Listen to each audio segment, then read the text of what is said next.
Pronouns are the words we use to refer to someone when not using their name. Commonly used pronouns in the English language include he, him, they, them, and she, her. Pronouns in some other languages, such as Te Reo Māori, have gender neutral as the default, ia. Those of us who've been socialised to think of gender in a very binary way are often in the habit of using binary gendered language when referring to people, because we've assumed that they are a man or woman based on their name, appearance, or physical cues such as their voice. It makes me feel good and it makes me feel respected. And also lets me know that people are actually perceiving me in a way that I want to be perceived. Yeah, just feeling really safe and respected and recognised.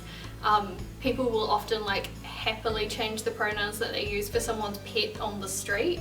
So when they do that for me as well, I'm like, cool, I'm at least on the same level as a dog. It makes me feel good. And I get the warm fuzzies. The best thing about people getting my pronouns right is it just kind of shows that they care about me and who I am as a person, and that they're genuinely trying to make an effort to support me, that they want to give me the space to be open about my identity.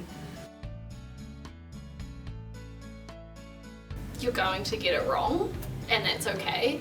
And I promise you, every time you get someone's pronouns right, they will notice and it will mean something to them. And you can also tell when someone's getting it wrong by accident and when they're getting it wrong on purpose or because they can't be bothered to try. But just practice. Tell yourself stories about this person. Talk about them to your friends, whatever you have to do to get that practice. And don't be so scared of messing up that you don't try and do something lovely for someone else.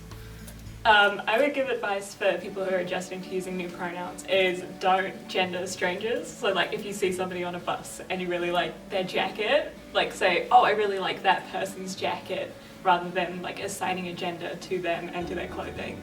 Because that makes it easier to sort of break down what you think is gendered and talking about them gender neutrally. And then also when you start going to talk to people that you haven't talked to before, you don't immediately go into it assuming what their gender is or how they like to be referred to. It can be really tough learning or adjusting new pronouns. So for any other skill, you kind of have to hone it. But it's okay if you mess up. All you have to do is apologise, correct yourself, don't make a big deal about it, and try and do better. Sharing your pronouns, especially if you're not trans, can take some of the pressure off of trans people to explain their identity. It also challenges that common assumption that pronouns are a trans thing. Most people have preferences for pronouns that they use regardless of their gender. And remember, you can never know someone's pronouns until they tell you.